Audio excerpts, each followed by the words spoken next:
আসসালামু আলাইকুম ভিউয়ার্স, কেমন আছেন সবাই? আশা করি ভালো আছেন।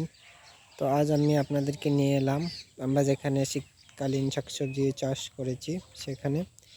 যদিও জমিতে অনেকগুলো সবজি চাষের বাকি রয়েছে, তারপরেও এখানে দেখতে পাচ্ছেন কিছু ধনিয়ার বীজ ইতিমধ্যে চারা গজিয়েছে। এগুলো হাইব্রিড বীজ।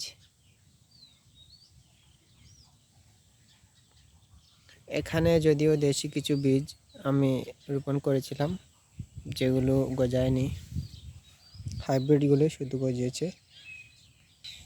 এই যে আপনারা দেখতে পাচ্ছেন সম্পূর্ণ জমিটি।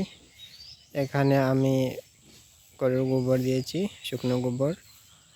আজ এই মাটিগুলো ভালোভাবে মিক্স করে তারপর সেখানে বরবটি চাষ করার পরিকল্পনা আছে।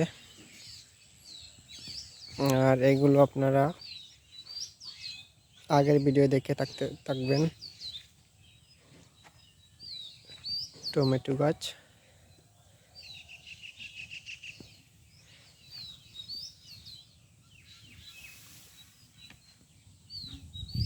দেখুন অনেক সুন্দর হয়েছে।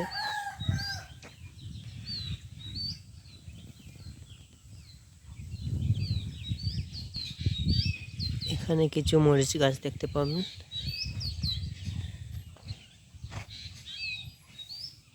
বেশ ভালো হয়েছে গাছগুলোর বৃদ্ধি। তো আজকে সকালে বেশ কুয়াশাচ্ছন্ন ছিল, এখন সূর্যের আলোয় বেশ পরিষ্কার দেখা যাচ্ছে। এই জন্য ভাবলাম আপনাদের জন্য একটা ভিডিও নিয়ে আসি। তো ভালো থাকবেন সবাই, সুস্থ থাকবেন। আল্লাহ হাফেজ।